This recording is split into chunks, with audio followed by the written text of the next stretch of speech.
এমডিএমবি নামে দেশে প্রথমবারের মতো নতুন আরও এক ধরনের মাদকের সন্ধান পেয়েছে মাদকদ্রব্য নিয়ন্ত্রণ অধিদপ্তর। মালয়েশিয়া থেকে সংগ্রহ করে ওয়েব বা ই সিগারেটের মধ্যে গোপনে এই মাদক সরবরাহ করা হতো। দেখতে পানির মতো বিভিন্ন ফ্লেভারযুক্ত উচ্চমাত্রার সিনথেটিক হওয়ায় মাদকটির ভয়াবহতা সম্পর্কে জানিয়ে এই বিষয়ে সচেতন হওয়ার আহ্বান জানিয়েছেন মাদকদ্রব্য নিয়ন্ত্রণ অধিদপ্তরের মহাপরিচালক হাসান মারুফ। বিস্তারিত জানাচ্ছেন জিয়া খান।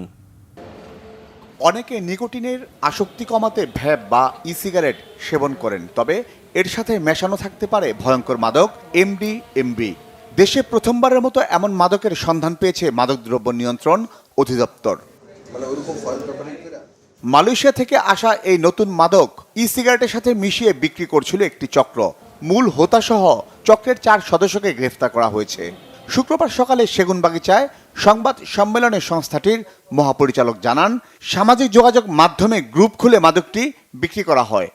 সম্প্রতি ই সিগারেট এবং ভ্যাপোরাইজার্সের কার্টিজের ধারকের ভেতরে new psychoactive substance NPS, opioids সব বিভিন্ন ধরনের ডেঞ্জারাস সাবস্ট্যান্স যেমন এমডিএমবি এর ব্যবহার আশঙ্কাজনকভাবে বৃদ্ধি পেয়েছে। তারা যথেষ্ট চালাক, তারা অনলাইনের মাধ্যমে সেলগুলো করে, ক্লোজড গ্রুপ তৈরি করে ফেসবুক এবং হোয়াটসঅ্যাপের মাধ্যমে। আপনারা দেখছেন পানির মতো দেখতে, খুব বেশি হলে মনে হবে যে অ্যালকোহল বা স্পিরিট জাতীয় কিছু আছে, কিন্তু এটা কিন্তু একটা ভয়ঙ্কর মাদক।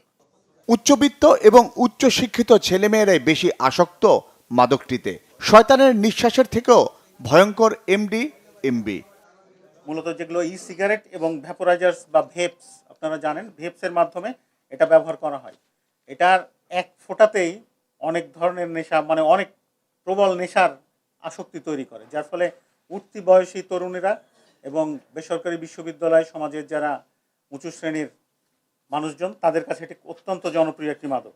আপনারা শয়তানের নিঃশ্বাস শুনেছেন তো, এটাও কিন্তু এক ধরনের শয়তানের নিঃশ্বাসের মতো ড্রাগ। অতএব খুবই সতর্ক থাকতে হবে আমাদের তরুণ প্রজন্মকে।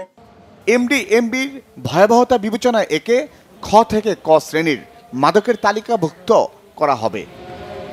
জিয়া খান, বাংলা ভিশন, ঢাকা।